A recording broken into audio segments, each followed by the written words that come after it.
देशात प्रेम प्रकरणांमधून हत्या झाल्याच्या आजवर अनेक घटना घडल्या आहेत। केवळ आकर्षणापोटी, पैशासाठी किंवा इतर काही कारणांवरून या हत्या घडतात। झारखंडची राजधानी रांचीमध्ये काही दिवसांपूर्वी अशीच एक घटना घडली।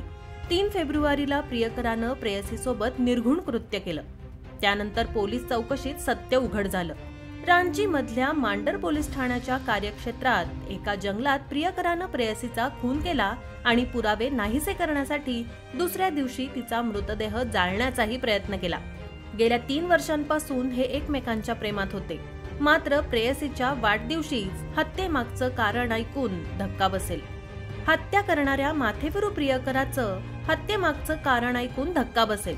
मांडर पोलीस ठाण्याच्या क्षेत्रातल्या मिन्नी कुमारी या तरुणीची 3 फेब्रुवारीला हत्या झाली। जंगलात एका तरुणीचा मृतदेह जाळत असल्याची माहिती पोलिसांना मिळाली होती। घटनास्थळी दाखल झाल्यावर पोलिसांनी आग विझवली आणि शवविच्छेदनासाठी मृतदेह पाठवण्यात आला। घटनास्थळी पोलिसांना अनेक पुरावे सापडले, त्यात एक जॅकेटही होतं। टेक्निकल टीम या घटनेचा तपास करताना पोलिसांना खूप मदत मिळाली। त्यामुळे पोलिसांनी आरोपी अवनीश कुमार याला पकडलं। त्याची चौकशी केली असता सगळं प्रकरण उघड झालं।